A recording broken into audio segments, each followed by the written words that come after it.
같이 기도하겠습니다.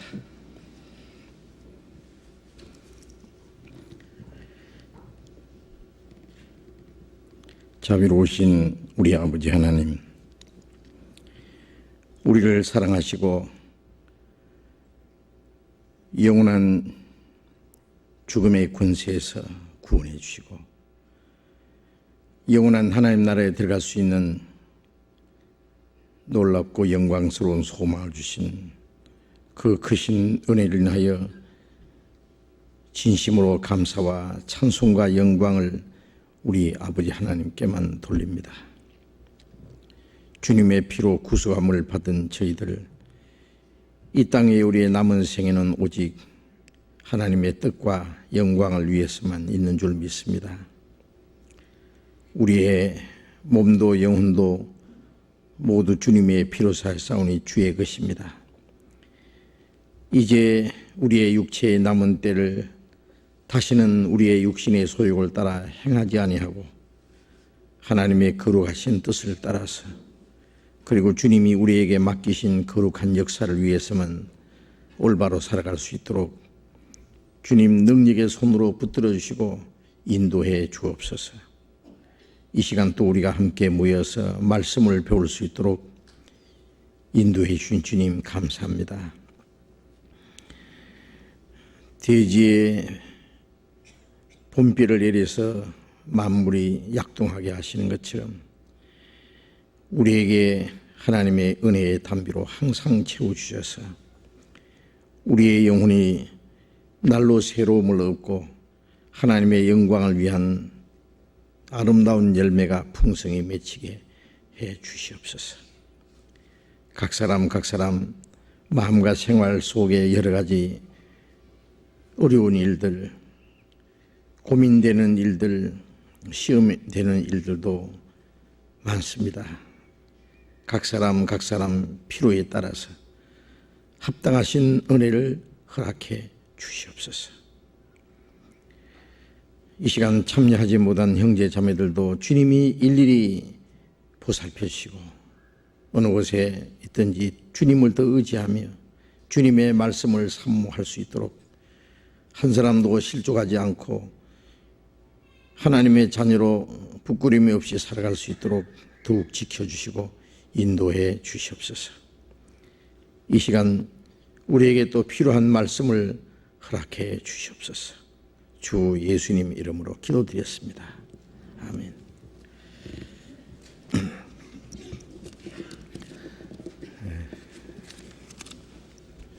오늘 비가 많이 왔습니다. 아주 봄비인데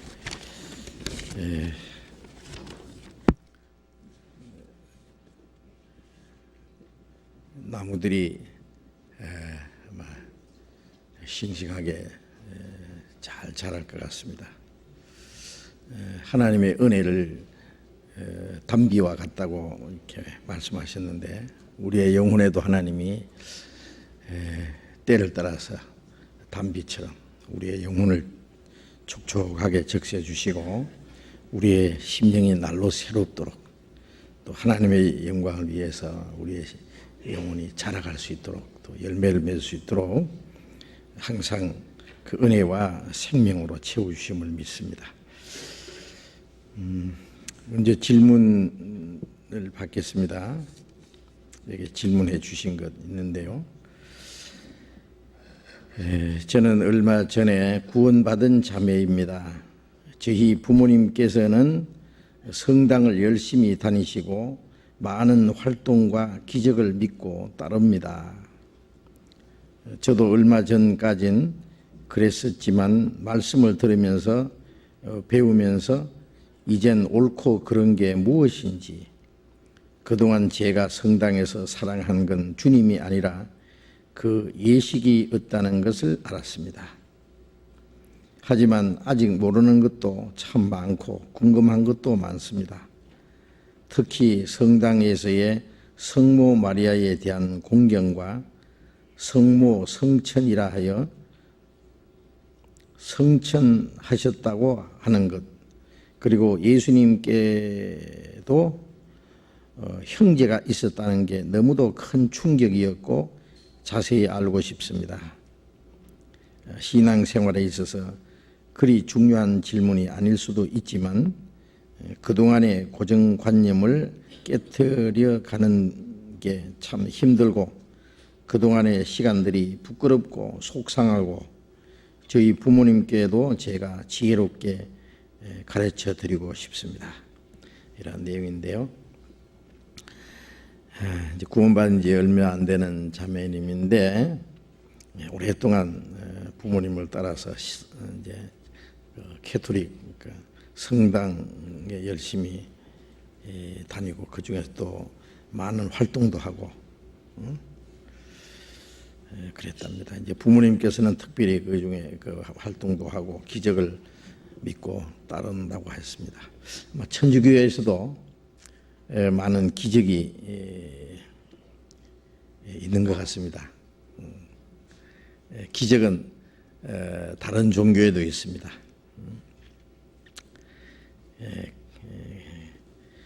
그런데 이제 구원을 받고 나서 말씀을 듣고 배우고 하면서 이제는 무엇이 옳고 그런 것을 이제 분별할 수 있게 되었다고 하셨습니다.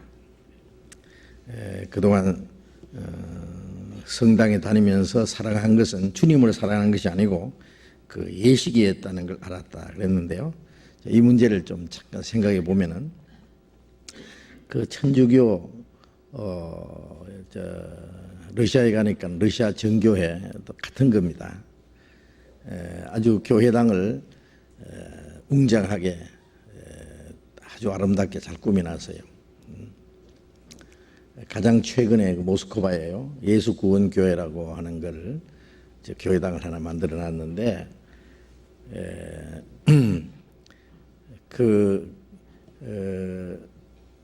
교회당이 아주 전부 그 대리석으로요. 안이나 밖이나 전부 돌로요. 안에는 물론 여러 가지 그 무늬 있는 그 돌도 이렇게 넣어서 만들었는데 아주 크고 웅장했습니다. 돈이 뭐 하여튼 엄청이 많이 들었더라고요. 그런데 그 안에는 이제 그 사제가 그 신자들 위해서 대신 기도해 주는 그런 시간이 있는데 그 지성소가 있어요. 그 지성소처럼 만들어 놨어요 안에. 그리고 기도 다 하고 나면은 문이 딱 닫히고 안에 이제 사제는 들어가요. 그러니까 이 큰 교회당에 있으면 그 안에 또 조그마한 것이 또 있어요. 그게 조그마한 집이 또 하나 있어요.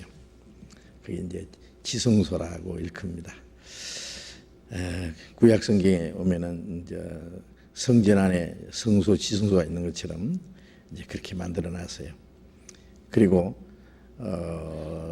그 벽은 천장이고 벽이고 아주 아름답게 꾸며놨는데 벽은 빈틈없이 무슨 그림인지 모르게 참 그림을 그려놓고요. 예수님 그림은 뭐 많지 않아요. 그리고 아주 기분이 별로 안 좋은 것은 예수님의 그림은 아기 예수님만 조금 있고 누군지 모르는 그런 성자 그림들이 많아요. 근데 그 그림 앞에 가서 기도를 하고 그림에 갖다가 입을 맞추고 또 혹은 무릎을 꿇고 그렇게 기도를 하는데 그들의 그 모습을 보면은 아주 진지하고요. 아주 경건한 모습입니다. 촛불을 켜서 갖다 놓고 그 촛불 돈이 적은 사람은 아주 가는 촛불, 돈 많은 사람은 좀 굵고 큰 촛불, 돈에 따라서 달라요. 그리고 이제 물론 기도하는 것도 돈을 줘야 기도를 해줘요. 즉 돈을 주면은 그다음 이제 원하는 기도를 이제 적어서 주면은 그쪽에 사제가 기도해 줍니다. 그리고 이제 옆에서 또 찬송을 부르는데 아주 아름다운 찬송을 몇 사람이 한 5사람 정도가 둘러서서 이제 노래를 부르는데 그 의식과 그 모습들이 아주 경건하고 아주 진지하고 아름답습니다. 그런데 아마 생명과 진리는 아무것도 없는 것 같습니다. 그래서 그 사람들은 그 교회당 그 분위기하고 예배 의식, 그리고 사제 아주 거룩한 모습, 사제가 특별한 옷을 입고요. 그 다음에 손에는 무슨 향 이렇게 흔들면은 그 향 연기가 나는 게 이런 게 있고, 또 때때로는 이제 물을 뿌리면서 이제 이렇게 기도도 해주는 그런 모든 의식들, 그런 것들 빼면은 아마 아무것도 없어요. 그게 성경을 아주 복음적으로 가르친다든지 구원을 받는다든지 그런 일은 아마 전혀 없을 겁니다. 그래서 여기에 이제 자매님이 그동안에 성당에 다니면서 사랑한 것은 주님이 아니라 그 예식이었다. 사랑했다고 표현했는데 좋아했다고 하는 것이 맞을 겁니다. 그 진리가 있어서 그게 주님이 계셔서 사랑하고 좋아한 것이 아니고 그 아마 경건한 모습의 그 의식. 그래 이제 그런 의식을 하는 사람들은 그 의식이 없으면요 아주 그 허전해하고요 아무것도 아닌 것 같아요. 그래서 이제 그것이 의식이고 또 외식입니다. 외식. 겉으로 아름다운 그 모습을 꾸미는 거예요. 아주 경건하고 엄숙한 그 모습을 꾸미는 그 전부 다 이제 외식입니다. 껍데기입니다. 겉으로 꾸미는 것이죠. 그런데 아직도 모르는 것도 많고 궁금한 것도 많다고 했는데 그 중에 이제 그 천주교에서 하는 일 중에서 성모 마리아에 대한 공경과 성모 성천, 예수님께서도 형제가 있었다는 거 너무나 큰 충격이었다 그랬는데요. 먼저 성모 마리아에 대한 공경입니다. 천주교인들은 기도할 때요 마리아에게 기도를 해요. 왜냐하면 직접 예수님에게 하나님 아버지께 그분들은 이제 천주님이라 그러는데요. 하나님께 직접 기도하지 않고 왜 마리아에게 기도를 하느냐? 직접 기도하기는 아마 미안한 것 같아요. 그러니까 그 어머니에게 부탁하면은 어머니는 그 아들은 어머니의 말씀을 잘 이제 들어줄 테니까 그래서 마리아에게 기도하면 마리아가 예수님께 이제 기도를 하고 그렇게 해서 자기 기도가 응답되리라고 생각하는 것 같습니다. 그 마리아에게 기도하고 마리아에 대한 공경, 그 대개 보면은 그 그림도요 마리아를 아주 이쁘게 그려놓고 그 다음에 그 마리아의 품에 안겨 있는 아기 예수님, 그 보면 아주 기분이 안 좋아요. 예수님을 항상 그 어린 아이로 취급하고 마리아가 더 그 아름다운 모습으로 이렇게 나타납니다. 성경에는 그 예수님의 모친 마리아를 특별하게 여긴 것이 한 번도 없습니다. 예수님도 그렇고. 그것은 순전히 천주교에서 만들어낸 거짓 교리입니다. 그러니까 이제 교리 문답에 보면은 그 성모 마리아에게 하는 그 기도문이 쭉 나와 있는데요. 요한복음 2장을 보겠습니다. 요한복음 2장 4절, 요한복음 2장 3절 먼저 보겠습니다.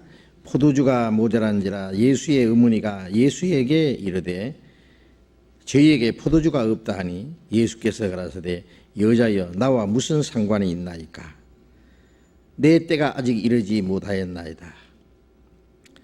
그 혼인잔치 집에서 그 포도주가 모자랐어요. 그래서 이제 마리아가 예수님에게 포도주가 지금 모자라서 큰일 났다고. 아마 마리아의 친척집인 것 같습니다. 그 잔치집이. 그래서 그 예수님과 모친 마리아도 그 함께 청함을 받았습니다. 제 아들도 함께. 그런데 이제 포도주는 그 잔치집에서 가장 중요한 음식이에요. 근데 포도주가 모자랐으니 예수님에게 이렇게 말하는 것은 어떻게 할 수 없느냐. 이 마리아는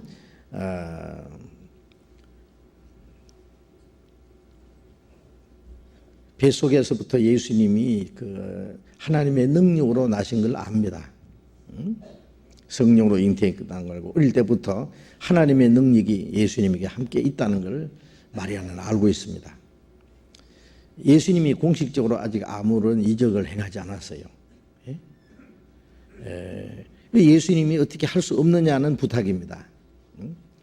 어떻게 이거 저 포도주를 어떻게 뭐 만들 수 없느냐든지 무슨 이 마리아는 예수님을 통해서 어떤 기적이 나타나기를 기대하는 것이 틀림없습니다. 그런데 예수님께서 여자여 나와 무슨 상관이 있나이까 그랬어요. 내 때가 아직 이르지 못하였나이다. 여자여 나와 무슨 상관이 있나이까. 이 말씀 보면은 자기 어머니 보고 여자애 그랬으니까 이거 당치도 않죠. 그런데 이것은 우리말로 이렇게 번역해 놨으니까 좀 아주 그 도덕적으로 아주 안 좋은 것 같습니다만은 그건 아닙니다. 그 당시에 그 여자를 어떤 특별히 높이는 말로서요. 여자여 하고 이렇게 말하는 게 있습니다. 여기서 한 가지 확실한 것은 이것은 예수님이 그 어머니를 아주 나쁘게 부른 것은 아니고요. 하나의 여자로 봤다는 거예요. 응? 우리가 왜 그 할아버지 보고요. 영감님 그러잖아요. 예? 그 다음에 욕할 때는 영감이 그러고 영감태기가 이제 그렇게 말할 때는 아주 나쁜 말입니다. 그리고 당신이 하는 말도요. 그 나쁜 말이 아니에요. 그냥 싸울 때는 당신이 싸울 때 말하는 당신은 아주 또 어감이 좋지 않습니다. 여자라는 말도 그 아주 무시하는 말로서 여자가 나서나요? 뭐 여자가 어쩌냐 하면서 이제 남자가 그 무시하는 말로서 여자라고 하는 말로 이렇게 들릴 수 있는데 그런 건 아니고 그 남자를 영감님 이렇게 부르듯이요. 그냥 여자를 하나의 높이는 말로서 존칭합니다. 그러나 한 가지 자기 어머니를 여자로 보는 것은 당신은 하나님의 일에 대해서는 하나의 여자일 뿐이다. 하나님의 일에 대한 천년 간섭해서는 안 된다.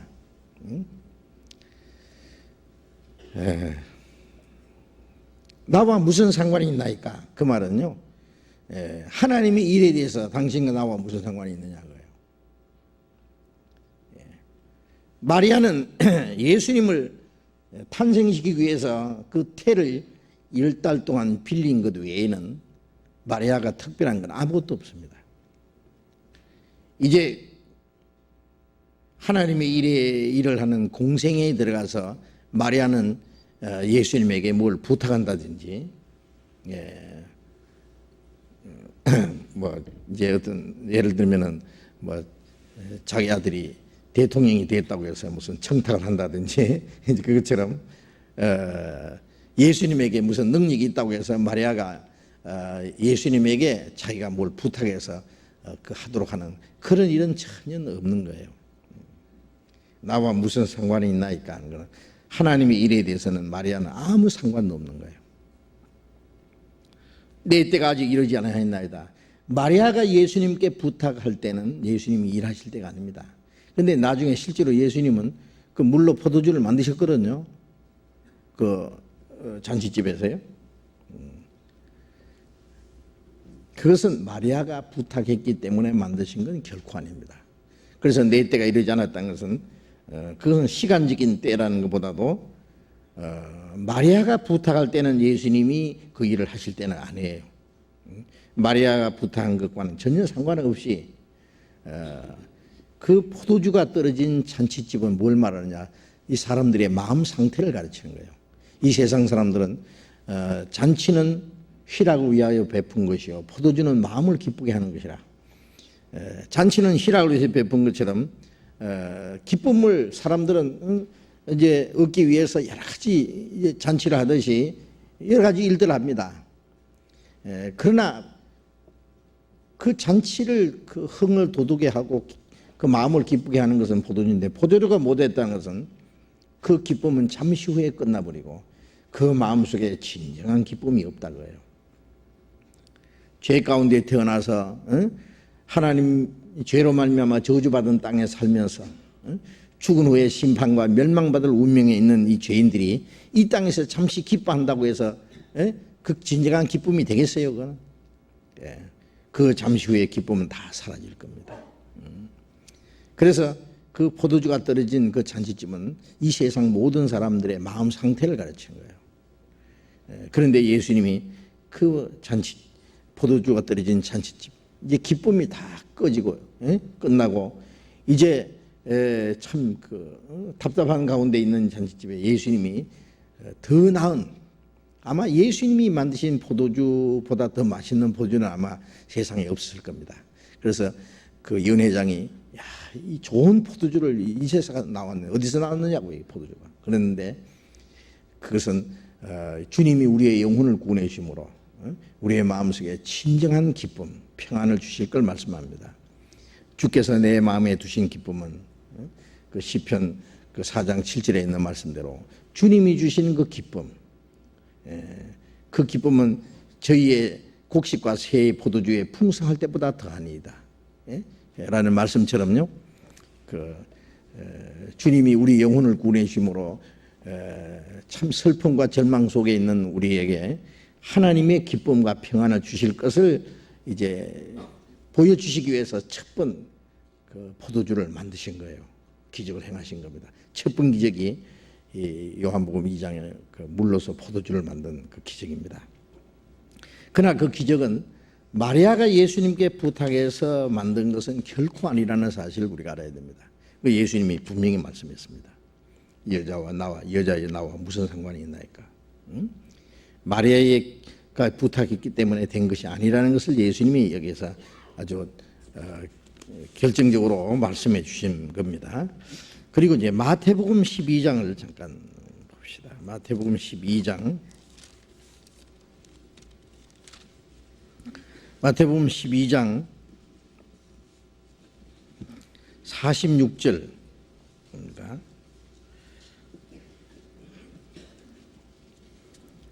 마태복음 12장 46절. 예수께서 우리에게 말씀하실 때에 그 모친과 동생들이 예수께 말하려고 밖에 섰더니 한 사람이 예수께 여짜오되 보소서 당신의 모친과 동생들이 당신께 말하려고 밖에 섰나이다 하니 말하던 사람에게 대답하여 가라사대 누가 내 모친이며 내 동생들이냐 하시고 손을 내밀어 제자들을 가르쳐 가라사대 나의 모친과 나의 동생들을 보라. 누구든지 하늘에 계신 내 아버지의 뜻대로 하는 자가 내 형제요 자매요 모친이라 하시더라. 예수님이 많은 사람들과 함께 말씀을 하고 계시는데 이제 밖에서 그 모친 마리아와 동생들이 예수님을 만나려고 이제 면회를 요청했습니다. 그래서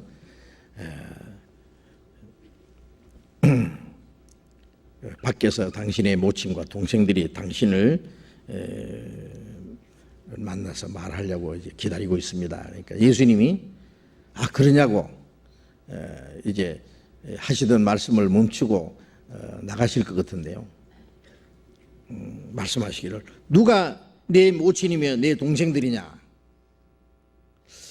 참 이해하기 어렵지 않습니까?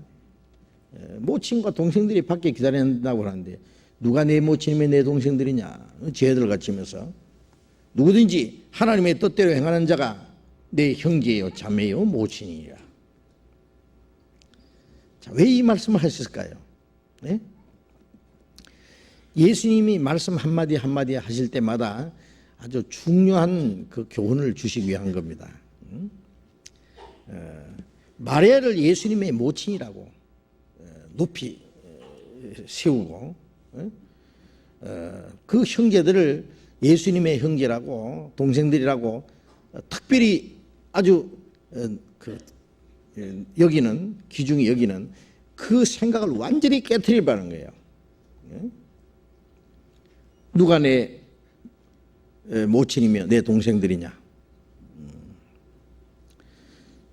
육신적으로 그 모친은 것은 틀림없습니다.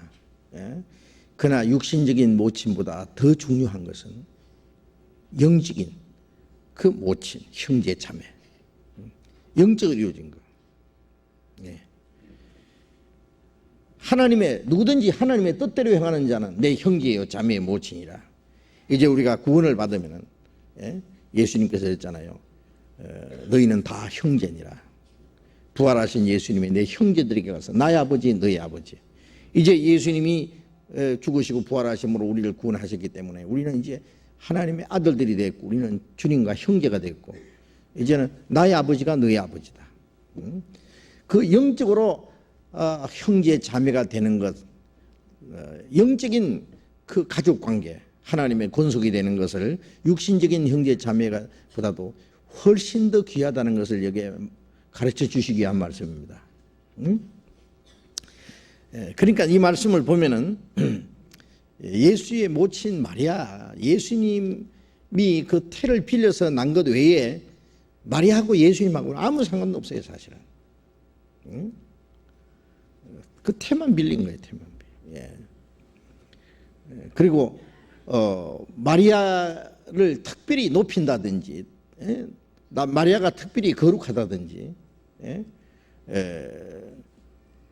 마리아를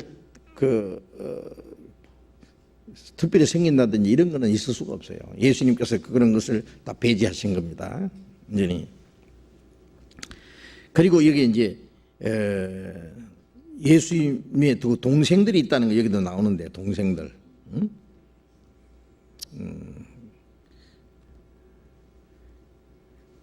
마리아를 특별히 섬기고 그 거룩하게 여기는 성모라 그러잖아요. 성모.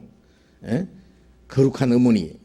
마리아에게 성자를 붙여서 성모라는 그것은 마리아는 끝까지 결혼을 하지 않았다 그럽니다. 천주교에서는.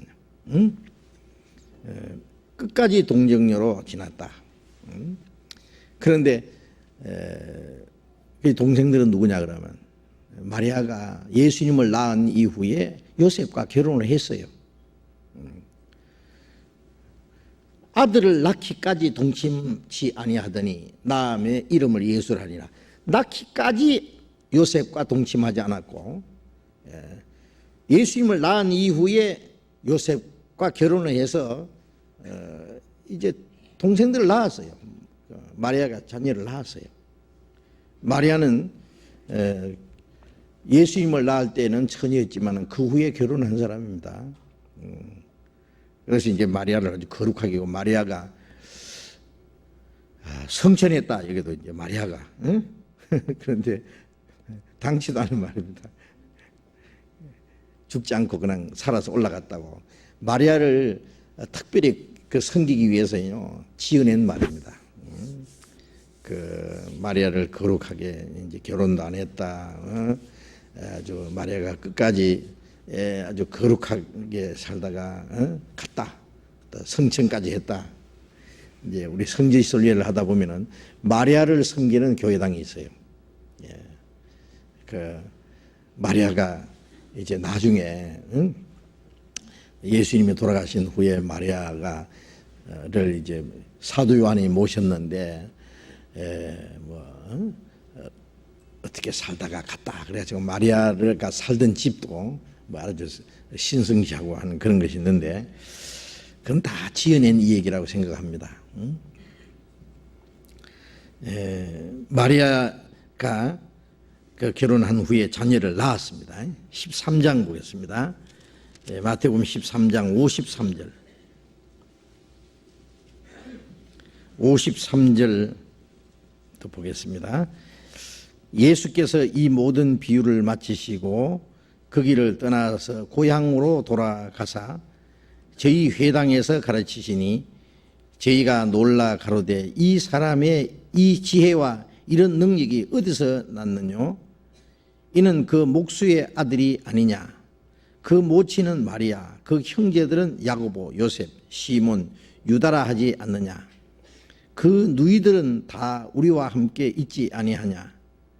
그런즉 이 사람의 이 모든 것이 어디서 났느뇨 하고 예수를 배척한지라. 자, 이게 예수님이 이제 그 고향에도 예수님이 탄생한 곳은 베들레헴이지만은 예수님이 자라신 곳이 이 나사렛입니다. 나사렛. 예? 그 나사렛 동네에서 예수님이 이제 사셨는데 그 물론 이제 그 갈릴리 이제 그 호수 가까운 곳입니다. 거기서 예수님이 이제 가서 가르치시니까 사람들이 말하기를 이 사람이 누구냐? 이 사람이 이 지혜와 능력이 어디서 났느냐? 그 목수 아들 아이가 요셉, 그 목수 요셉 아들 아이가, 그 모친은 마리아, 그 형제들은 야고보, 요셉, 시몬, 유다. 그 다음에 누이들이 몇인지 모르지만은 그 동생들이 그 남자 동생이 넷이 있고 누이들이 몇이 있는지 누이들이라 그랬으니까 여러 사람이 있었던 것 같습니다. 다 우리와 함께 여기 있지 않느냐? 응? 그런데 이 사람이 뭐 특별하다고 그러냐? 그 사람이 어릴 때부터 아는 사람은 뭐 특별하다고 하면 무시해버립니다. 그래서 선지자가 고향에서 높임 받지 못한다는 말이 그거예요. 예? 사람이 무슨 그 처음부터 특별한 사람이 있습니까? 어릴 때는 다 깨벗고 놀고 다 똥싸고 오줌싸고 하다가 커서 나중에 임금도 되고 뭐 대통령 되고 뭐 영웅도 되고 하는 건데 예수님은 자기 동네에서 그 가난한 목수의 아들로 자랐고 그 동생들도 다 여기 있고 누이들도 다 아는데 자기가 뭐 특별하다고 하느냐? 이제 그래서 예수님이 하시는 말씀과 능력을 이제 무시하고 배척했다 그랬는데요. 어쨌든 예수님의 이 동생들이 음연이 있습니다. 그런데 이제 천주교에서는 뭐라고 말하느냐고 사촌 동생이다 그래요. 네, 친동생이 아니고 친동생이 틀림없습니다. 이거는 그것은 그 여기서 말하는 대로 그 목수의 아들들이고 마리아 틀림없습니다. 그래서 예수님은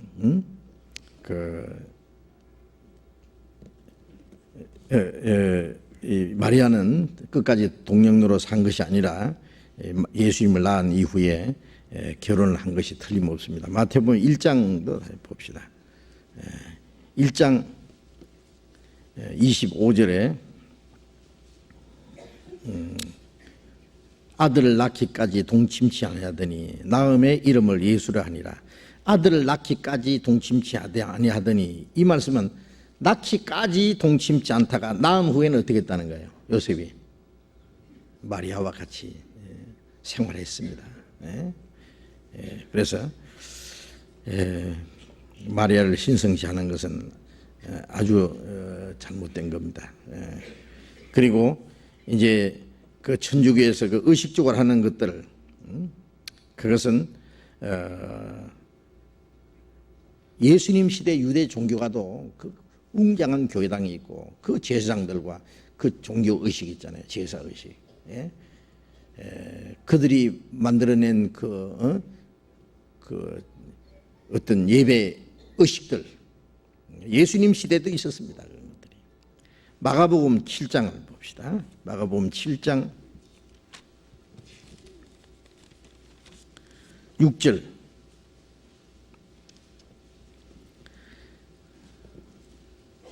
가라사대 이사야가 너희 외식하는 자에게 대하여 잘 예언하였도다. 기록하였으되 이 백성이 입술로는 나를 존경하되 마음은 내게서 멀도다. 사람의 계명으로 교훈을 삼아 가르치니 나를 헛되이 경배하는도다. 하였느니라. 너희가 하나님의 계명을 버리고 사람의 유전을 지키느니라. 또 가라사대 너희가 너희 유전을 지키려고 하나님의 계명을 잘 버리는도다. 저버리는도다.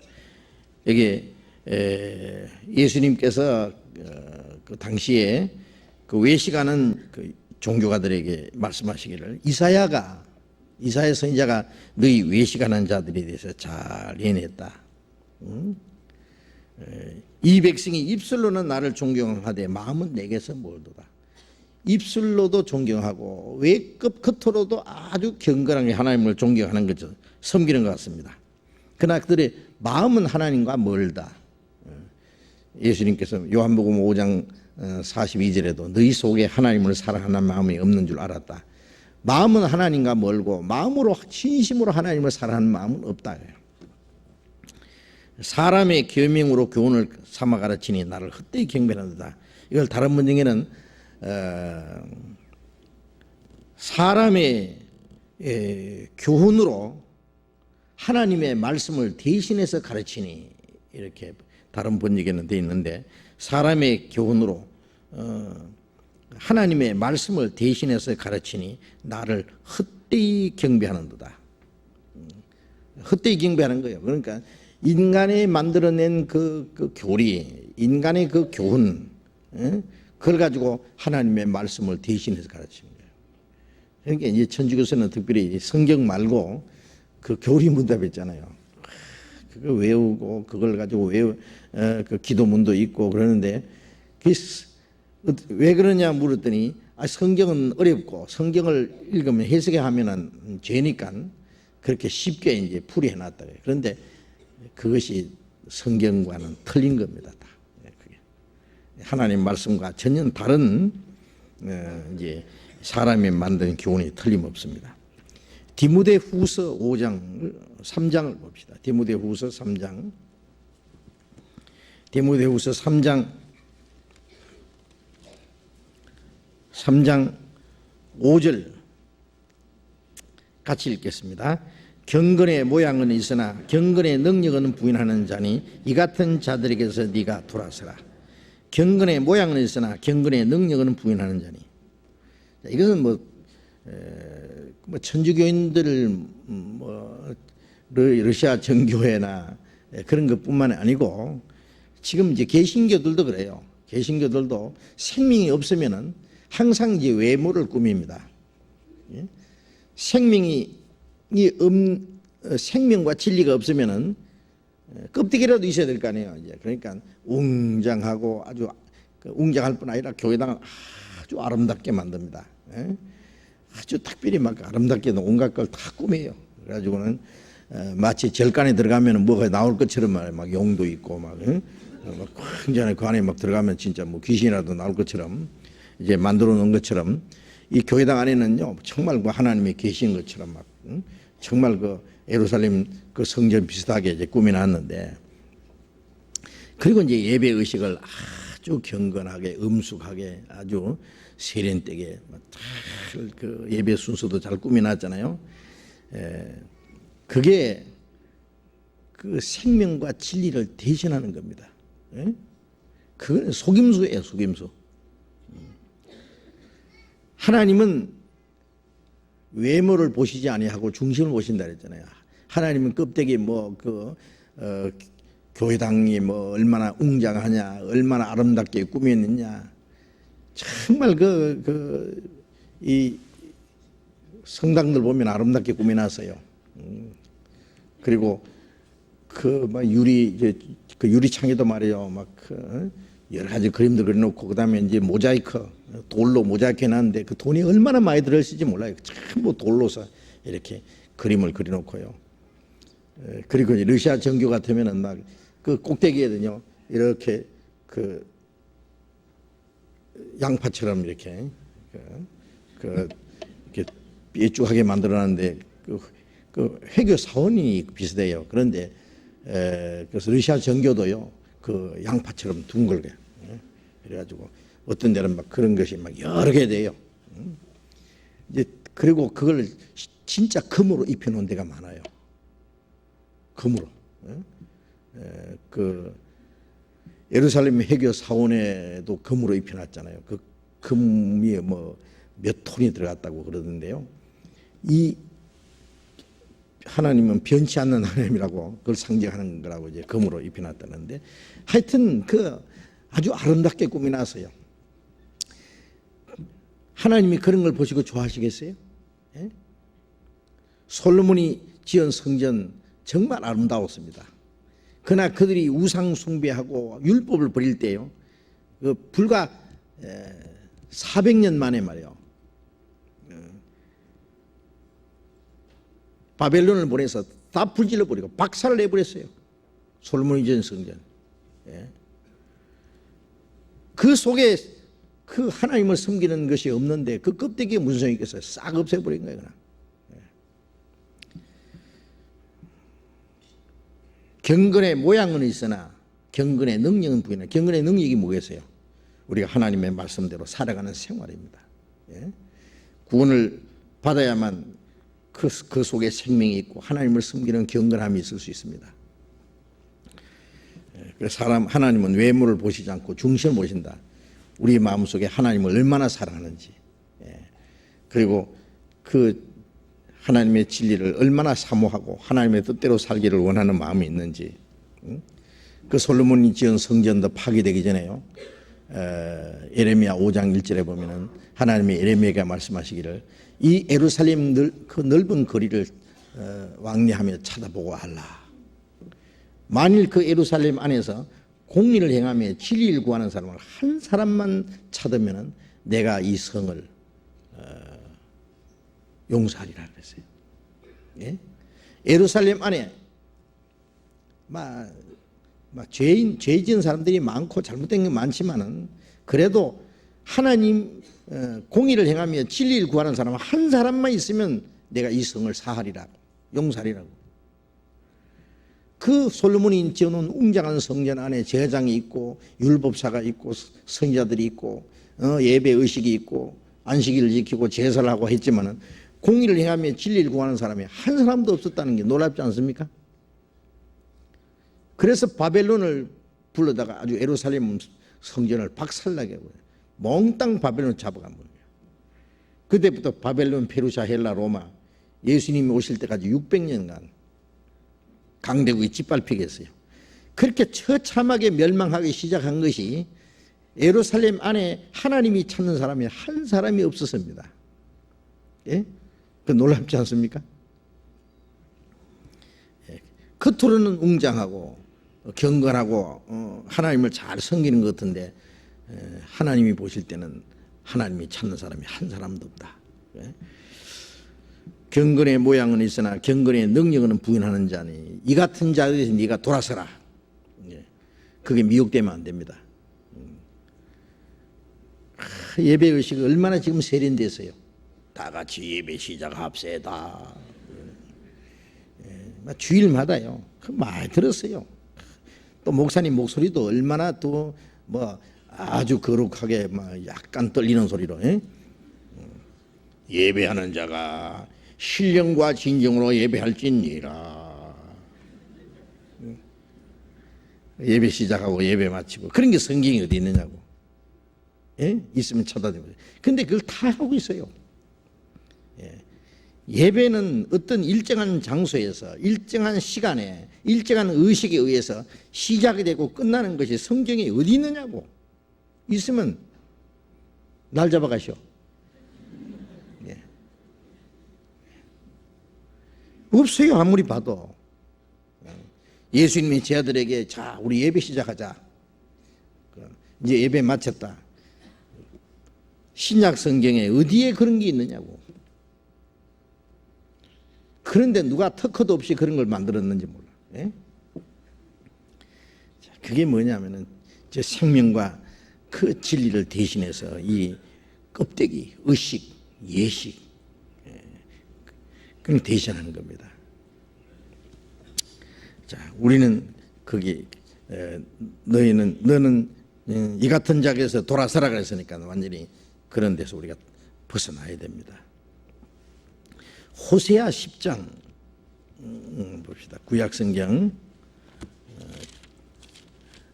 다니엘서 다음에 호세아서가 있습니다. 호세아 10장 1절 1265페이지.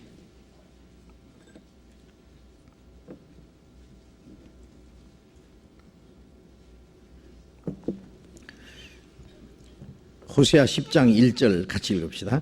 이스라엘은 열매 맺는 무성한 포도나무라. 그 열매가 많을수록 제단을 많게 하며 그 땅이 아름다울수록 주상을 아름답게 하도다.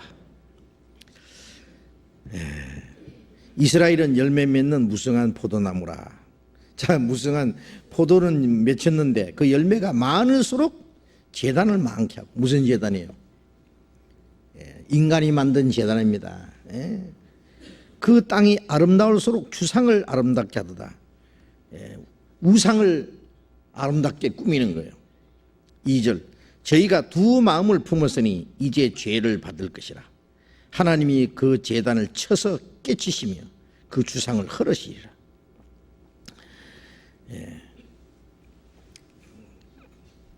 주상을 아름답게 꾸미고요. 저희들이 섬기는 것. 하나님 무슨 상관이 있어요? 제단을 많게 하고, 그리고 그걸 아름답게 꾸미는데,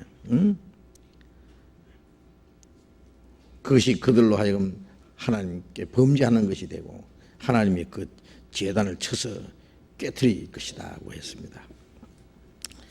그리고 이제 이 천주교 얘기 나왔으니까요. 세상에 이단이 많지만 이단 중에 최고 두목이 이단이 뭐예요? 천주교입니다. 캐토릭에서, 로마 캐토릭에서 그리스도인들 얼마나 많이 죽인지 아세요?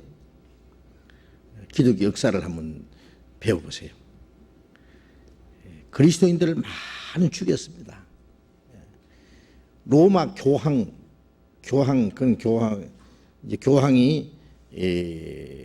베드로의 후계자라 그럽니다. 베드로가 초대 교황이라 그래요.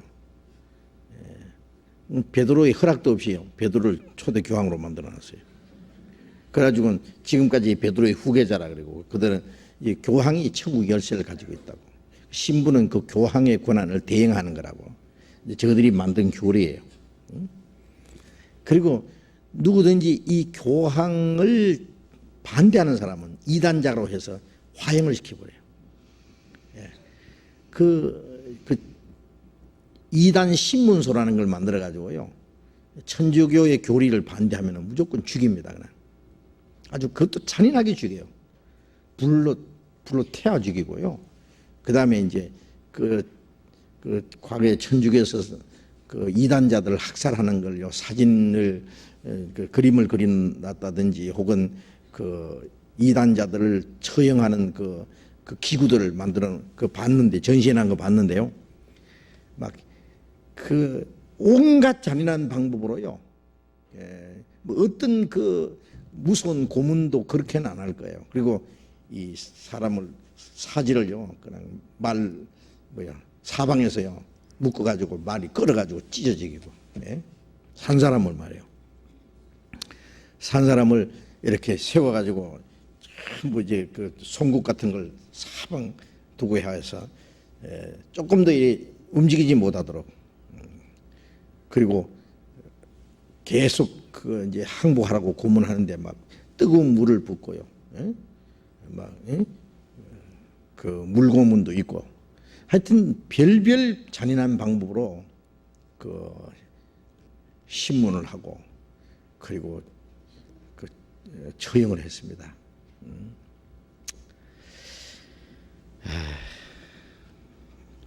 그래서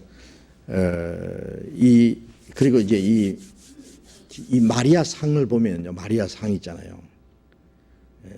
그 진짜 마리아의 모습이겠습니까? 그건 아닙니다. 전혀 아닙니다. 이 마리아의 상을 이렇게 보면은요, 마치 예쁜 꽃을 보면은 사람들의 마음이 누러지잖아요. 꽃을 보고 화내는 사람은 없잖아요. 예쁜 꽃을 보면서 꽃을 보고 꽃이 너무 이쁘구나, 이런 사람 없거든요. 꽃을 보면 기분이 좋아, 저절로.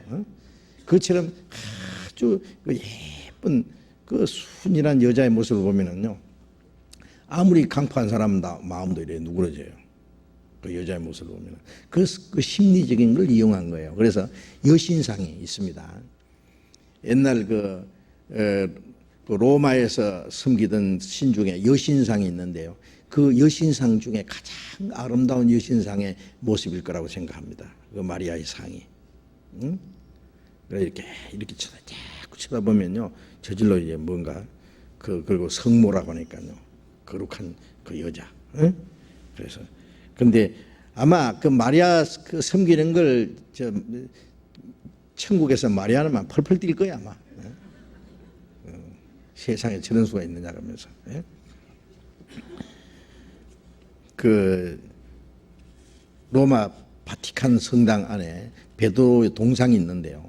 동으로 만들어놨는데 베드로 동상 그 발등을 하도 가서 거기다가 입을 맞춰가지고 이 동상 발이 확 파있어요. 이렇게 발등이 그래. 하도 입을 맞춰가지고 거기다가 푹 패있다니까요. 완전히 우상이에요, 우상. 자, 크게 잘못된 겁니다. 이제 그 답이 다 됐나? 그 다음에 다른 질문입니다. 다름이 아니오라 구원받은 지 얼마 안 되시는 분을 대신해서 질문을 드립니다. 고린도전서 14장 4절 보겠습니다. 고린도전서 14장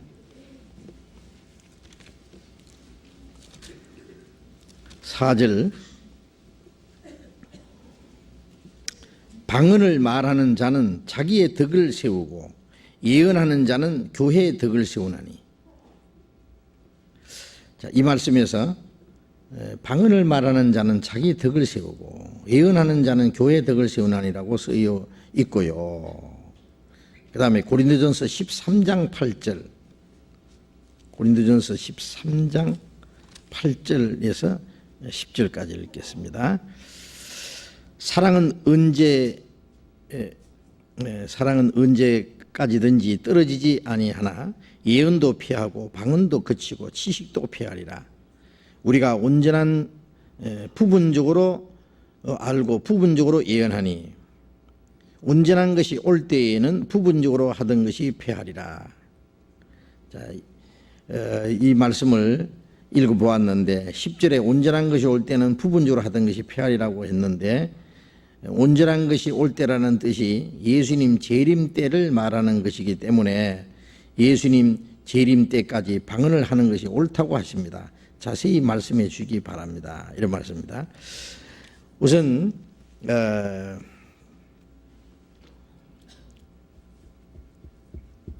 이 초대교회는요, 이 방언과 예언 이런 것들이 많이 있었어요. 그래서 사도행전 8장에도 보면은 빌립이 사마리아에 가서 복음을 전했는데 많은 사람이 구원을 받았어요. 또 빌립을 통해서 이적도 나타났어요. 빌립은 그 7 집사 중에 한 사람입니다. 12 제자 중에 한 사람이 아니고요. 이제 사마리아에도 하나님의 말씀을 들었다 함을 받았다 함을 듣고는 베드로와 그 요한이 이제 그 사마리아에 내려갔어요. 가서 이제 믿는 사람들에게 안수를 하니까 성령이 임하심으로 성령이 임하셨다 그랬어요. 그 성령이 임하는 것을 보고 시몬이라는 사람이 돈을 가지고 와서 그 능력을 내게도 주십시오. 나도 다른 사람에게 안수하면 성령을 받게 해주십시오. 그랬어요. 베드로가 하는 말이 네가 하나님의 선물을 돈 주고 살 줄 생각했으니 네 은과 네가 함께 망하리라 그러셨는데요. 그 말씀에서 사도들이 안수함으로 성령 받는 것을 보고 시몬이 볼 수 있었다. 자, 성령 받는 것이 보입니까? 자, 우리는 성령 받았어요, 안 받았어요? 예? 구원 받았어요? 거듭났어요? 성령 받았어요? 언제 받았어요? 예? 예, 구원 받을 때 성령 받은 겁니다. 어떤 사람은요, 뭐 5년 전에 제사함 받고, 또 뭐 3년 전에 구원 받고, 2년 전에 거듭나고, 1년 전에 성령 받았고, 따로따로 받았다는데, 그 뭐 잘못된 거예요. 하나도 안 받았든지. 예? 구원 받았다, 거듭났다, 예? 뭐 우리가 성령 받았다, 다 같은 말이에요. 예? 성령이 오실 때 하나님의 은혜를 깨닫고 믿게 해주셨고, 예? 성령이 임하실 때 거듭난 거예요. 그러니까 성령 받았다는 거 몰라도 죄사함 받았다, 죄사함 받은 거예요. 그 구원 받은 걸 알죠. 그 이게 거듭난 기구나. 나중에 하는 거, 아하, 이 구원받게 믿게 해주신 분이 성령이시구나. 그래서 갈라디아서 3장 2절에 보면은 너희가 믿을 때 성령을 받은 것이 아니냐, 율법을 행함으로 성령 받은 거냐, 듣고 믿음으로냐. 그래, 듣고 믿을 때 성령 받은 겁니다. 근데 성령 오실 때 성령이 임하는 거 보여요? 예? 안 보이잖아요. 아무도 볼 수 없어요. 예? 로마서 8장 15절에 성령이 친히 우리 영으로 더불어 우리가 하나님의 자녀인 것을 증거하시나니, 예? 성령이 우리 영으로, 성령이 오셔서 우리가 하나님의 자녀인 것을 확신시켜 주세요. 자, 우리 영에게 오시기 때문에 보이지 않아요. 그런데 사도들이 안수함으로 성령을 받은 것을 시몬이 보았다 그랬어요. 그건 볼 수 있게 임하는 겁니다. 우리가 그 믿을 때 임하는 성령은 우리의 영혼 속에 오시는 것이고, 안수함으로 성령이 임했다는 것은 이적입니다. 이적. 밖으로 나타나는 이적이에요. 안수함으로 우리의 영혼 속에 성령이 오시지 않습니다. 우리 영혼 속에 오시는 성령은 우리가 하나님의 은혜를 깨닫고 믿을 때 오신 거예요. 그런데 그러면 이미 믿고 구원받고 주님의 이름으로 침례까지 받았는데 사도들이 왜 가서 안수하러 갔느냐? 성령의 역사가, 구원받는 역사가 나타날 때는 사도들이 가서 그걸 확인해야 돼요. 마치 결제 도장 누르는 것처럼 사도들이 가서 이것은 하나님의 역사라는 것을 입증해 줘야 돼요. 이미 복음 깨닫고 구원을 받고 침례까지 받았는데 왜 베드로와 요한이 내려가느냐고요. 복음 전하러 간 게 아니에요. 빌립이 전도한 것에 대해서 확인하고, 그리고 그 성령 역사라는 것을 입증하기 위해서. 그래서 사도들이 안수함으로 성령이 임했다는 것은 이적입니다. 이적. 그래서 그 이적이 무슨 이적이 나타나느냐? 대개의 이적은 방언과 예언으로 나타나요. 똑같은 말씀이 사도행전 19장에 보면은 바울이 에베소에 가서 에베소의 사람들, 믿는 사람들이 있는데 물어봤어요. 너희가 믿을 때 성령을 받았느냐? 그러니까 성령이 있음을 듣지도 못했습니다. 성령이 있느냐고. 성령이 있다는 말도 못 들었다고요. 그럼 무슨 세례를 받았느냐? 그러니까 요한의 세례로라. 세례 요한의 세례. 그러면 에베소 지방은 이방인이에요. 이방인. 유대인이 아니고. 그런데 이방인이 어째서 세례 요한의 세례를 받느냐고. 그거 잘못된 거예요. 세례 요한의 세례는 유대인들에게, 이미 하나님을 믿는 유대인들에게, 네? 예수님을 믿게 하기 위해서 세례 요한이 예수님을 전하기 위해서 회개의 세례를, 그 예수님께 인도하는 그 회개의 세례를, 그 구원받은 후에 받는 세례가 아닙니다. 그 세례를 주는 거예요. 그건 유대인들에게만 필요했던 거예요. 그리고 세례 요한의 세례를 받은 사람들은 세례 요한의 증거를 듣고 예수를 믿었어요. 그건 유대인들에게만 있는 건데 어째서 이 에베소의 사람들이 세례 요한의 세례를 받았냐? 그것은 그 아블로라는 사람이 구약 성경을 잘 아는 사람인데 미리 에베소에 가서 그걸 전도를 했는데 예수님을 가르치기는 가르치는데 세례 요한의 세례만 따름이라 그랬어요. 이 잘못 가르쳤어요. 이 아블로가 구원받기 전에. 그래서 바울 사도가 세례 요한이 내 뒤에 오신 이를 믿으라 했으니 그분이 바로 예수 그리스도다. 그러면서 이제 말씀을 전하고 복음을 전해서 에베소의 사람들이 그때 믿고 구원을 받고 다시 세례를 받았어요. 다시 침례를 받았어요. 그리고 이제 바울 사도가 안수하니까 방언도 하고 예언도 하니 12사람쯤 되니라. 그래서 에베소 교회는 한 12사람쯤에서 시작이 됐어요. 바울 사도가 전도해서 이제 피로서 구원을 받은 거예요. 그리고 구원 받자마자 침례를 받고, 침례 받고 나서 안수하니까 방언도 하고 예언도 했다. 왜 그러면 안수를 하고 방언도 하고 예언도 하고 했냐면, 성령이 있다는 것도 모르는 사람들에게 어떻게 설명해야 됩니까? 예? 기적으로 나타나야 돼요. 방언도 하고 예언도 하고.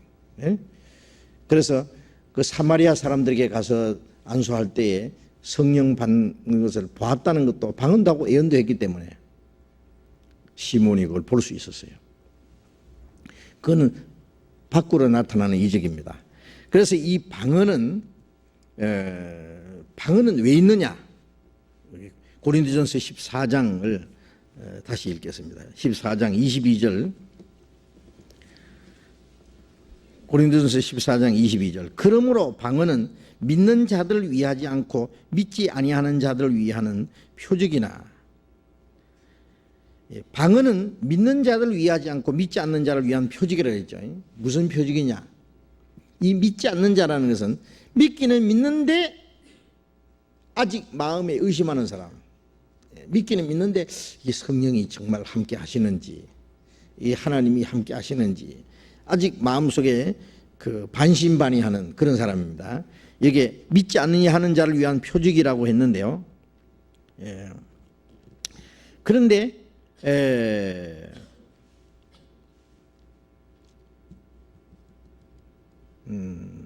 23절에 보면은, 그러므로 온 교회가 함께 모여 다 방언을 말하면 무식한 자들이나 믿지 않은 자들이 들어와서 너희를 미쳤다 하지 아니하겠느냐.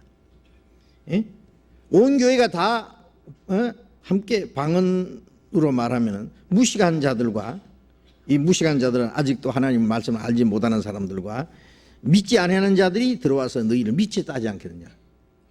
믿지 않는 자들이 와서 뭐 샤르샤르샤르샤르 하니까요, 저 미쳤다, 저거 다 몽땅 미쳤다고 하지 않겠느냐.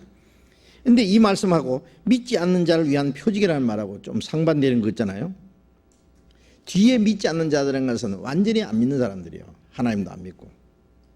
근데 앞에 믿지 않는 자를 위한 표적이라는 것은 믿기는 믿는데 아직 한쪽에 의심하는 사람들에게 성령이 함께 계신다는 것을 보여주기 위해서 방언이 있는 거예요. 그래서 그 에베소 사람들에게도 성령이 있음을 듣지도 못했다니까 안수를 해서 방언도 하고 예언도 한 거예요. 그런데 방언은 믿는 자들 위하지 않고 믿지 않는 자를 위한 표적이나, 예언은 믿지 아니하는 자들을 위하지 않고 믿는 자를 위함이다. 이미 믿는 자를 위함이다.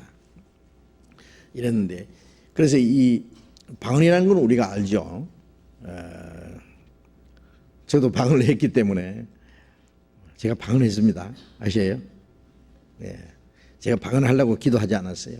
예. 이제 농촌에서 이제 그 성경을 가르치고 나서 그때 이제 각자 기도하자고, 통성기도라고 했잖아요. 그런 이제 각자 기도하자고 기도하는데 갑자기 이제 그 방언이 나왔어요. 처음에는 방언 찬송이 나오고, 그 다음에 방언 기도가 나왔어요. 저도 깜짝 놀랐어요. 그 찬송 곡조는 새벽부터 우리 사람으로서 저녁까지 씨를 뿌려봅시다. 그 찬송, 또 오랫동안 모든 죄 가운데 빠져 들었기가 한량 없던 우리들, 그 같은 찬송인데, 곡은 똑같은 건데 가사는 방언으로 나온 거예요. 방언으로. 그 흉내를 제가 낼 수가 없습니다. 지금 무슨 말인지 모르지만은 마치 외국인이 말을 하면은 알아듣지는 못해도 아주 유창한, 그리고 아주 듣기 좋은, 우리가 애국어들에 들으면 어떤 거는 막 빠케티로 하시다피야 그러면 아주 듣기 싫은 소리가 있어요. 그런데 어떤 건요 아주 이 노래 소리처럼요 아주 듣기 좋은, 내용은 몰라도요 그런 게. 그런데 첫째는 이제 찬송이 이제 방언으로 나와요. 입에서 갑자기 기도하는 도중에. 그리고 이제 그 찬송이 끝나더니 이제 방언으로 계속 기도가 나와요. 그래서 제가 이게 방언이구나. 다른 사람들이 방언하는 걸 내가 들었죠.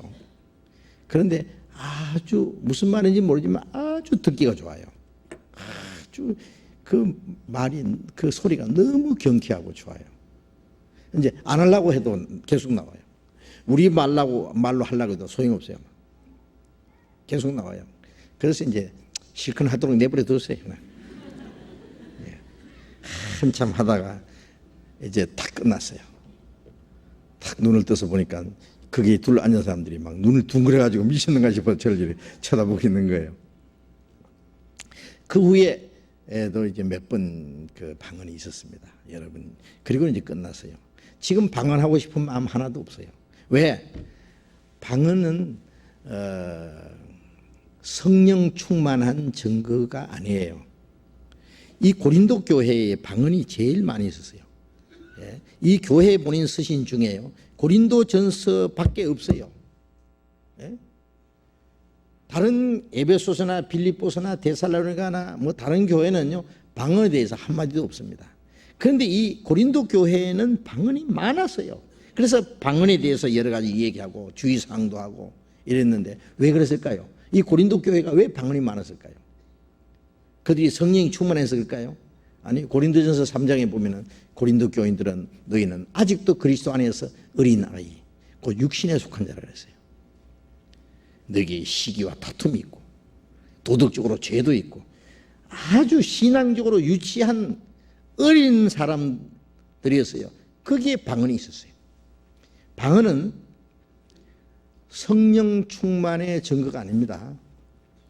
또 이제 어떤 교파에서는요, 방언이 성령 받은 증거라고 가르치는 교파가 있어요. 무슨 교파인지 얘기하지 맙시다. 그런 눈치로 다 알 거예요. 성령 받은 증거라 그래요, 이 방언이. 그러나 성경에는 뭐라고 있습니까? 성경에는 고린도전서 12장 30절 같이 읽어봅시다. 다 병 고치는 은사를 가진 자에게느냐, 다 방언을 말하는 자에게느냐, 다 통역하는 자에게느냐. 다 병 고치는 은사를 가질 수가 없잖아요. 그것처럼 다 방언을 말하는 자겠냐, 다 방언을 하는 자란 말이에요, 방언하는 자가 아니란 말이에요. 아니란 말이죠. 다 방언하는 자가 아니에요. 다 병 고치는 은사를 가진 것도 아니고, 다 방언하는 것도 아니고, 또 방언을 하면 통역도 해야 돼요. 다른 사람이 알아들으려면. 이제 혼자 기도하는 것은 통역 필요 없죠. 그런데 그래서 방언은 자기 덕을 세운다는 말은 혼자서 기도하는 거예요, 하나님께. 그래서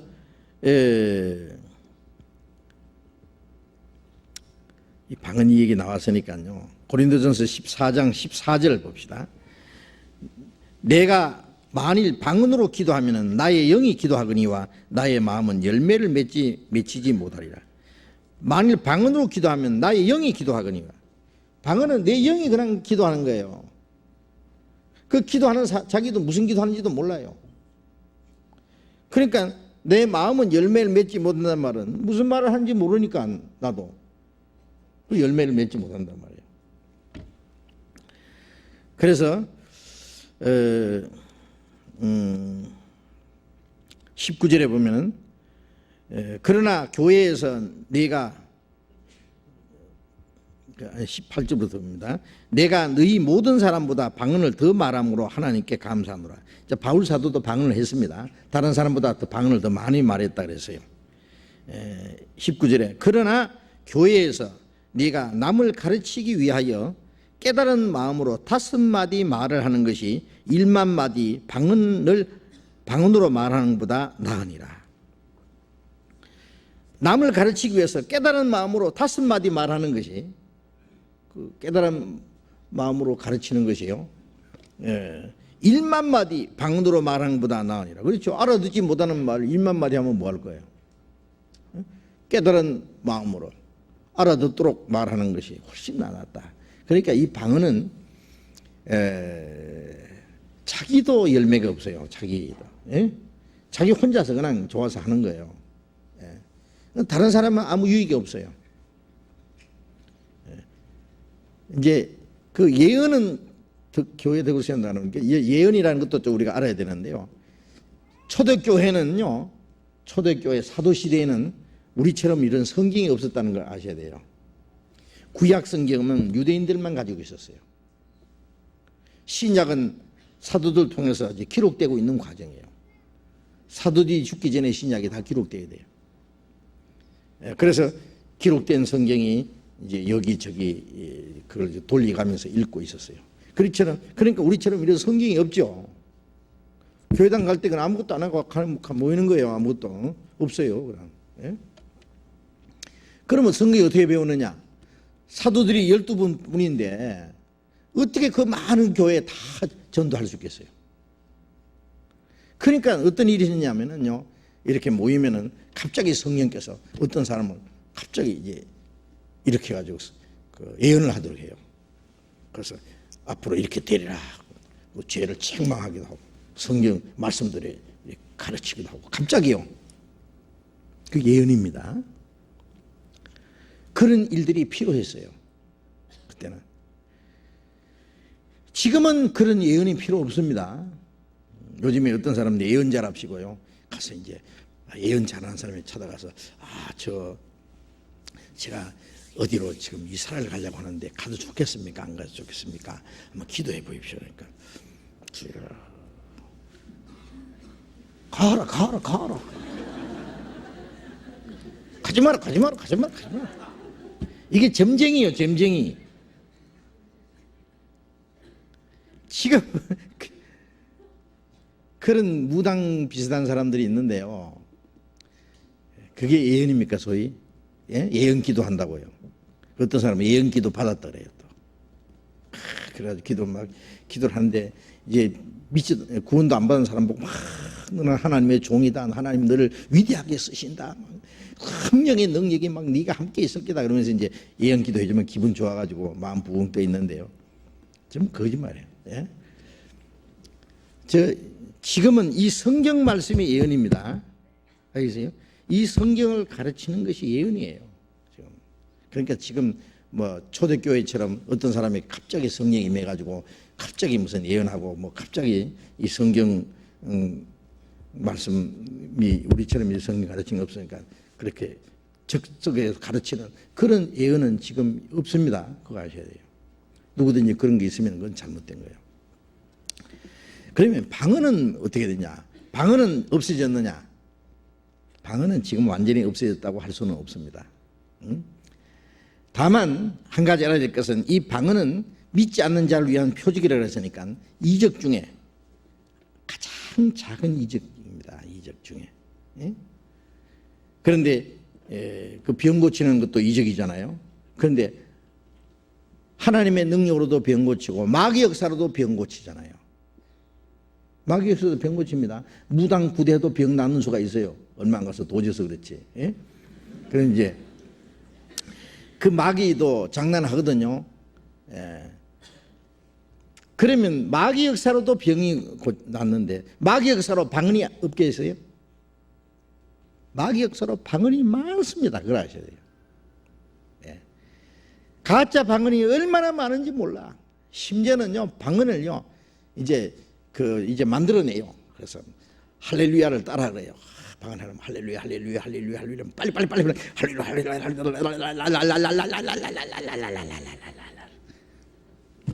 그 시동을 걸어가지고 이제 그 방언이래요. 스톱 그러면 딱 끝이에요. 그건 이제 순전히 인위적으로 하는 거예요. 조작에 만든 거.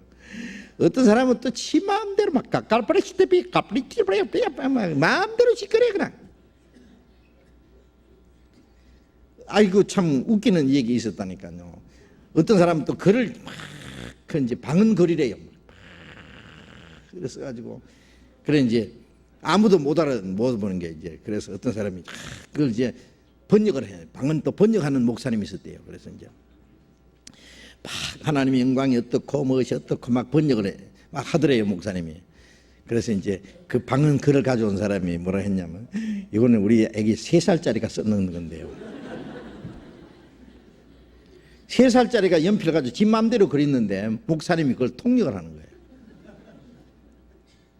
완전히 거짓말이에요. 웃기지도 않아요. 예? 그래서 그 한 가지 확실한 것은요, 사탄의 역사로 그 예언을 한다든지 방언을 한다든지 많습니다. 예. 사탄이 광명의 천사로 가정하고 다른 예수, 다른 영, 다른 복음을 받게 할 때 잘 용납하는구나. 예? 그 말씀 있잖아요. 그 고린도 후서 11장 4절 이하에 보면 그 말씀 있는데, 그 다른 예수, 예수는 예수인데 다른 예수, 그 마귀가 죽은 거예요. 예수는 믿긴 믿는데 구원 못 받는 예수는 다른 예수예요. 복음은 복음인데 순수한 복음이 아니고 다른 거 섞은 거, 다른 복음. 다른 복음을 전하면 저주받을 거라고 해요. 그 마귀가 만들어낸 거예요. 약간 다르게. 영은 영인데 성령이 아니고 다른 영. 다른 영이 뭐겠어요? 귀신의 영이죠. 귀신 받아가지고 성신 받은 줄 알고 펄펄 뛰는 사람들 많아. 예. 제가 그 얼마 전에도 뭐 러시아에서 지난번에 얘기했습니까? 그 누가 그 줬는 그 비디오 탭을 성신 만다고. 그거 보가지고 기겁을 할 뻔했어요. 예? 막 이렇게 노래를 부르면서 막 이렇게 기도를 하고 그러는데, 그 목사가, 뭐 능력 있는 목사가 손을 가지고 촥 하니까 이 샥 자빠지는 거예요. 이 촥 하니까 저리 샥 나가 자빠져요. 그냥. 뒤로 나가 자빠져요. 탁 그러면 뒤로 탁, 뒤에서 아주 딱 누가 딱 받치더라고.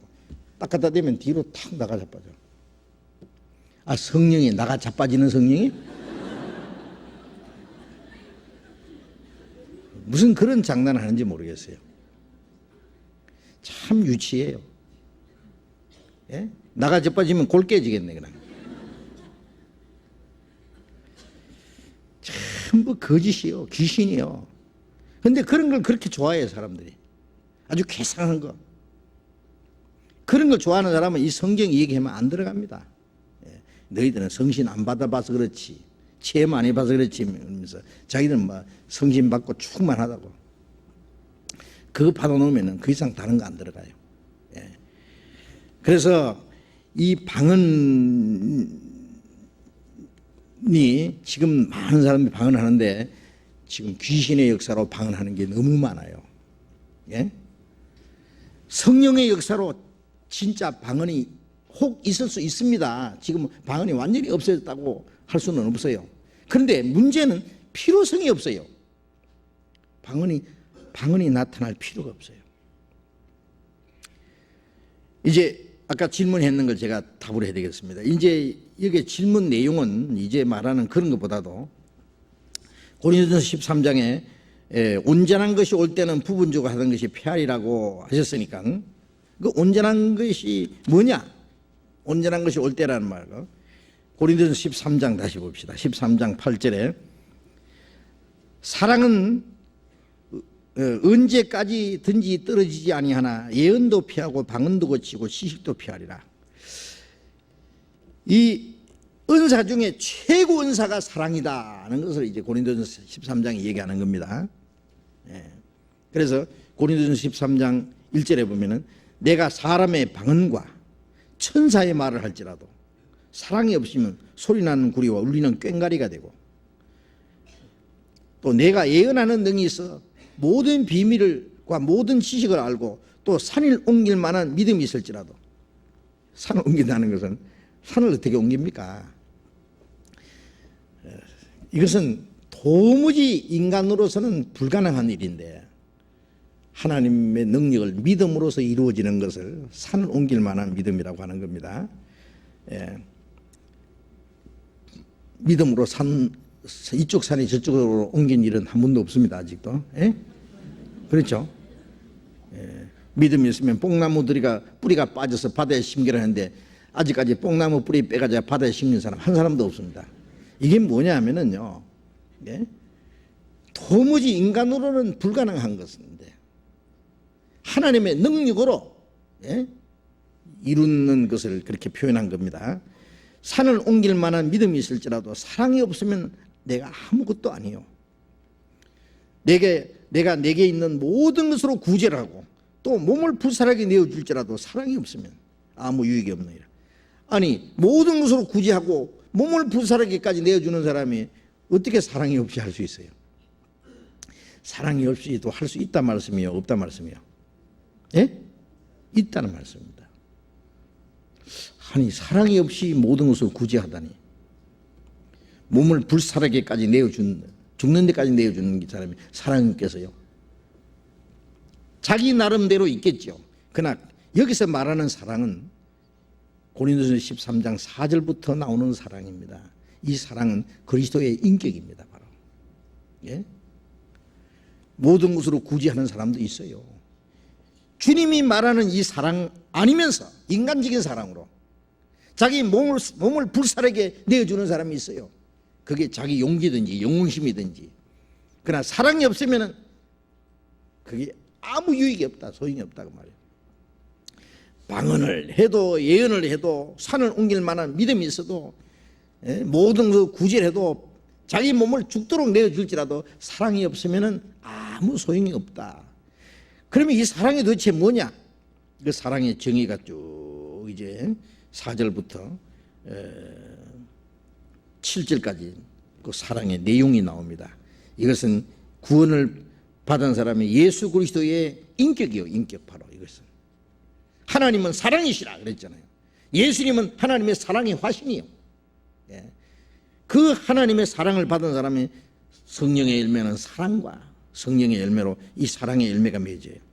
그런데 사랑은 다시 봅니다. 8절에 사랑은 언제까지든지 떨어지지 아니하나 예언도 피하고 방언도 거치고 지식도 피하리라. 예언이나 방언이나 지식이나 이 모든 것은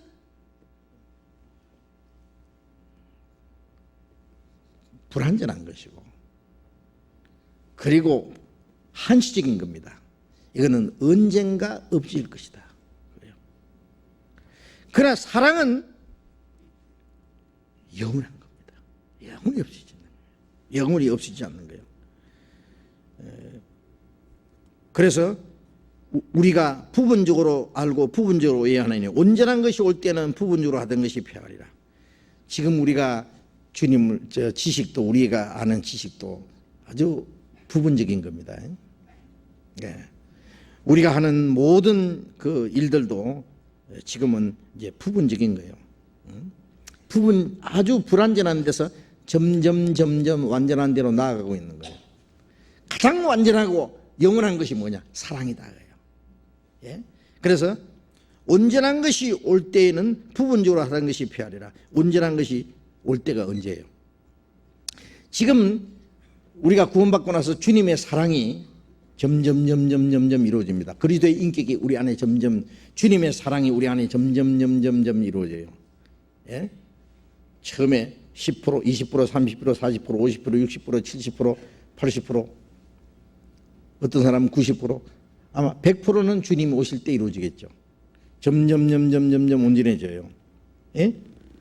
그래서 온전한 것이 올 때는 부분적으로 하던 것이 피하리라.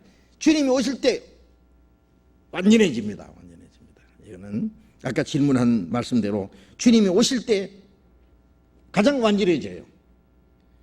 지금은 완전히 불완전한 가운데 있다가 주님 오실 때만 완전해진다는 것이 아니라 점점 완전해지다가 주님 오실 때 100% 완전해져요. 마태복음 5장 48절에 보면은 예수님께서 하늘에 계신 너희 아버지의 온전하신 같이 너희도 온전하라 그러셨거든요. 그러면 하늘에 계신 아버지의 온전하신 같이 너희도 온전하라. 우리가 어떻게 하나님 아버지처럼 온전해지겠어요? 적어도 점점 주님을 닮아가요. 우리의 목표가 하나님처럼 되는 거예요.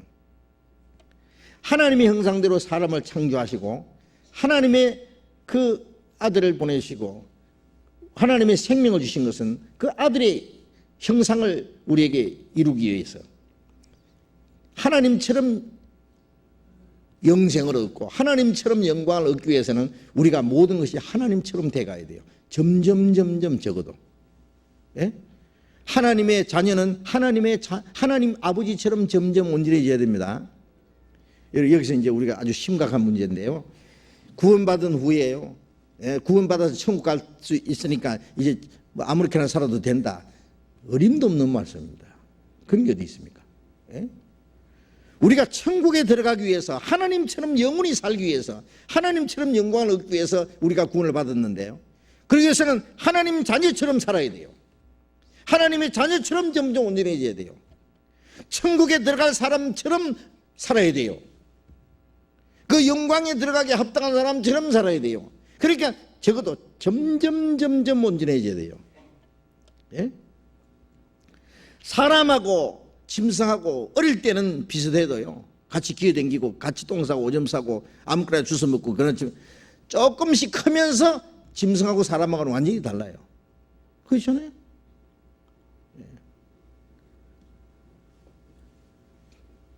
우리가 처음 구원받았을 때는 구원 안 받은 사람은 비슷합니다. 그러나 점점 신앙이 자라면서는 구원받은 사람하고 안 받은 사람은 완전히 달라요. 점점 하나님처럼 되는 거예요. 하나님처럼. 아시겠어요? 하나님 아버지처럼 돼야 돼요. 그렇게 적당하게 살다가 천당만 가면 된다. 어림도 없는 말씀. 하나님 아버지처럼 온전하게. 여기 고린도전서 13장이 뭐냐? 그 주님의 사랑이에요. 사랑. 주님의 사랑이 우리 안에 점점 이루어져요. 사랑은 오래 참고 사랑은 온유하며 투기하는 자가 되지 않으며 사랑은 자랑하지 않으며 교만하지 않으며 무례 행치 아니하며 자기 유익을 굳지 아니하며 성내지 아니하며 악한 걸 생각지 아니하며 예? 불의와 함께 기뻐하지 않고 진리와 함께 기뻐하며 모든 걸 바라며 모든 걸 믿으며 모든 걸 참으며 모든 걸 견디느니라. 이 그리스도인의 인격을 말하는 거예요. 이 사랑이라는 것은 사랑은 뭐 이렇다 이런 거. 그리스도는 이렇다 그 말이에요. 그리스도는 이렇다. 똑같은 말이에요. 그 주님의 인격이 이루어질 때에 이게 온전한 거예요. 점점 그리스도의 인격이 이루어지다가 나중에 우리 몸도 주님처럼 되버려요. 예? 우리 마음이 점점 주님을 닮아가다가 예. 그래서 갈라디아 4장 19절에 너희 속에 그리스도의 형상이 이루기까지 내가 다시 해산하는 수고를 하노라. 그리스도의 형상이 바로 이 사랑이에요.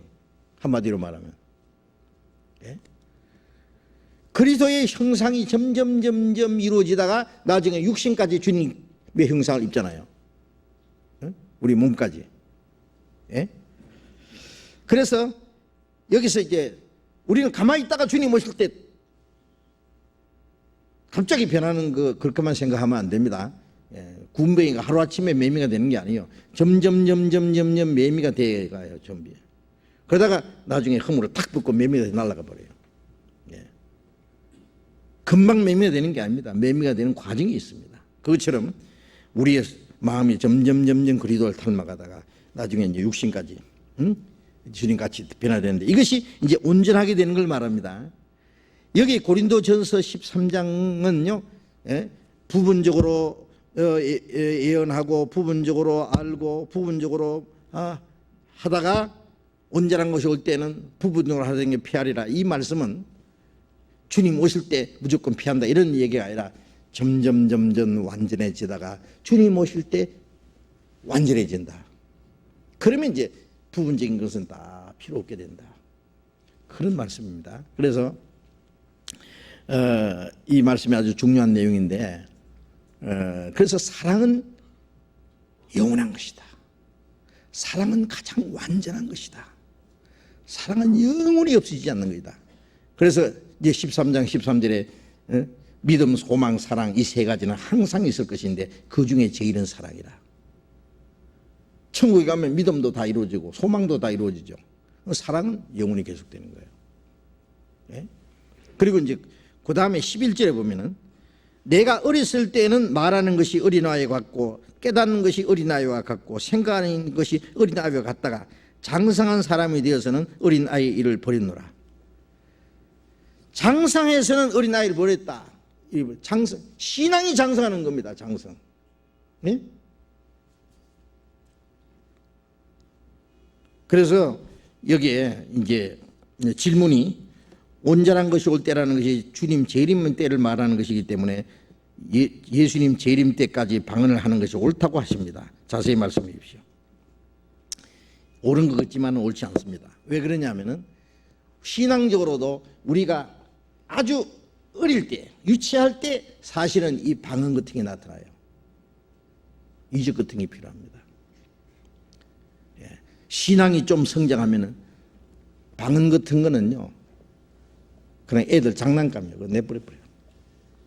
어떤 사람은요, 기도하는 거 보면 주님 전에는 방언도 주시고 예언도 주시고 막 능력도 주시더니 이제 기적도 주시더니 왜 안 주십니까? 나를 버린다니까 그래요.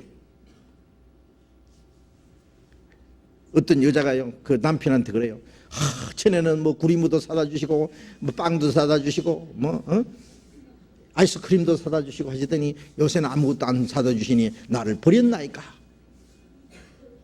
예? 같이 살면 되지 뭘 또 뭐 꼭 그런 거 사다 줘야 돼요? 예? 온갖 거 다 주는 데다. 예?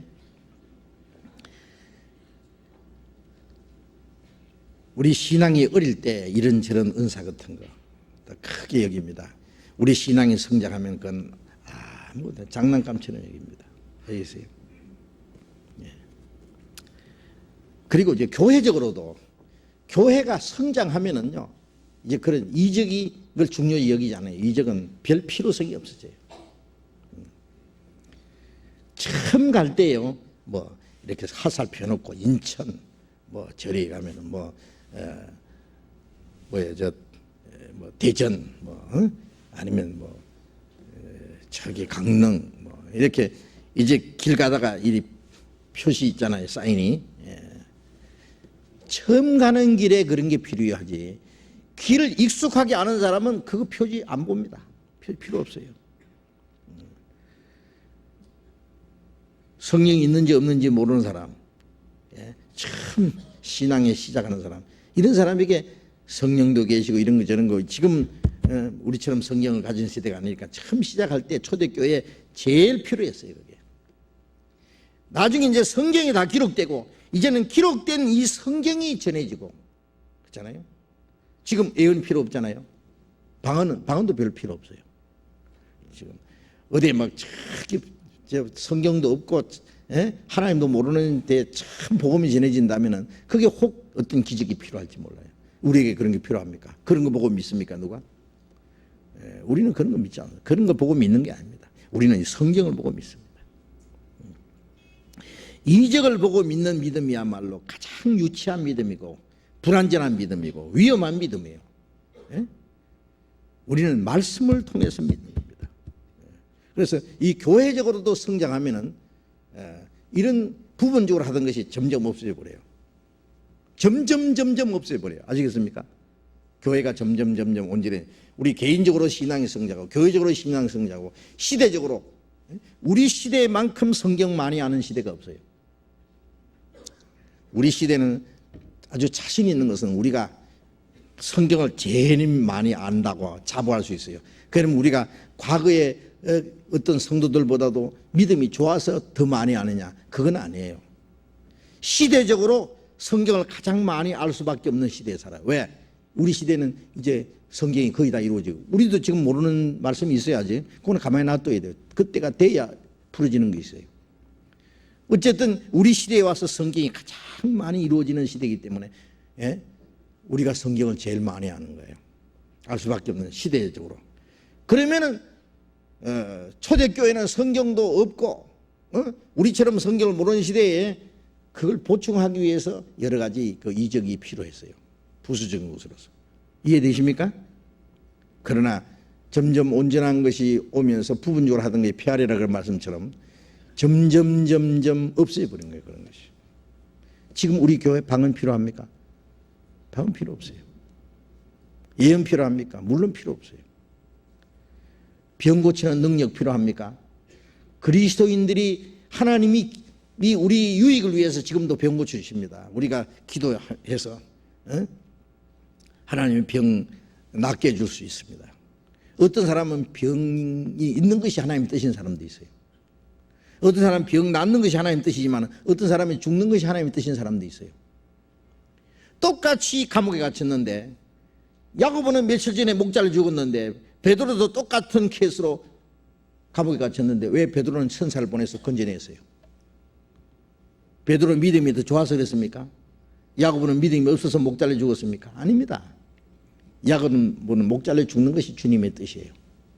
베드로는 그 내일이면 목자를 죽이려 하는데 거기서 건져내는 거예요. 하나님의 뜻이에요. 달라요. 예? 하나님께서 우리 각자에게 필요한 대로 하나님이 은혜를 주셔요. 그래서 어떤 사람은 병을 낫기도 하시고 어떤 사람은 병이 더 있도록 두셔요. 그 사람의 영적인 유익을 위해서 육신의 고통을 주셔요. 어떤 사람은 낫게 해주셔요. 어떤 사람은 죽도록 내버려둬요. 꼭 징계로 아니라도요. 그렇습니다. 자, 그래서 지금 우리는 그런 기적이 있어야 믿는 거 아니에요. 예? 기적 하나도 없어도 요한복음 10장에 세류하는 아무런 이적도 행하지 않았으나 세류하는 못해서부터 성령이 충만한 사람입니다. 세상에 못해서부터 성령 충만한 사람이 어디 있어요? 세류한 밖에 없어요. 그런데 세류하는 무슨 이적을 행했습니까? 아무런 이적도 행하지 않았어요. 그러나 그 세류하니 이 사람을 가리켜 예수님을 가리켜 말한 것은 다 참이라 하더라. 그래서 거기서 많은 사람이 예수를 믿으리라. 그 말씀을 증거해서 믿는 믿음이 그 진짜 믿음이에요. 이적을 보고 믿는 믿음은 그건 불완전한 믿음입니다. 예? 그래서 예수님이 오실 때 물론 모든 것이 다 끝나고 사랑만 남아요. 온전한 것이 올 때 부분적으로 다 피하는데 지금도 점점 온전해져요. 바울 사도가 내가 장성하여서는 어린 나이 일을 버린노라는 말씀처럼 신앙이 장성하면은 어릴 때 것은 없어져요. 필요 없어져요. 교회적으로도 장성하면은 어릴 때 것은 필요 없게 돼요. 어린 아이가 자라면은 장난감은 내버려 보여요. 어릴 때는 장난감이 필요해요. 그래서 이건 주님 오실 때가 가까울수록 교회가 성장할수록 그런 방언이나 예언이나 완전히 없어지는 것이 아니라 필요성이 없어진다는 겁니다. 그 말 이해되세요? 예? 예? 대답이 좀 이상하네. 예. 주님이 오실 때 모든 것 부분적인 것이 다 완전히 피하겠지만은 우리가 지금 점점 우리 신앙이 온전해지고 교회가 온전해질수록 부분적으로 하던 것이 필요가 없게 됩니다. 아시겠습니까? 예? 그래서 그런 의미가 있습니다. 그래서 지금은 방언을 한다든지 예언을 한다든지 기적을 많이 행한다 그러면은 그거는 일단 우리가 무엇이 잘못됐는가 한번 봐야 됩니다. 잘못된 것이 틀림없습니다. 그런 걸 강조하면 지금은 그런 거 하나도 필요 없어도 이제 없어도 우리는 말씀을 통해서 하나님의 완전한 것을 우리가 이제 받아들입니다. 이거 질문이 또 몇 개 돼 있는데 말씀드리다 보니 시간이 다 갔네요. 오늘 또 마쳐야 되겠습니다. 다음에 또 말씀드리겠습니다. 기도하겠습니다. 자비로우신 우리 아버지 하나님, 하나님이 작정하신 역사의 마지막 시대, 세상의 많은 사람 가운데 우리를 구별해 주시고 영원한 생명과 소망 중에 살게 하신 은혜 감사합니다. 우리 각 사람 주님의 말씀으로 온전히 세워주시고 우리의 남은 생에 하나님의 자녀로 부끄러움이 없이 살아갈 수 있도록, 그리고 주님이 하라고 맡기신 일에 충성을 다하며 다시 오시는 주님 앞에 칭찬과 영광을 받기에 합당한 사람이 될 수 있도록 인도해 주시옵소서. 주 예수님 이름으로 기도드렸습니다. 아멘. 광고 없습니까? 예, 마치겠습니다. 예, 조심히 돌아가시기 바랍니다.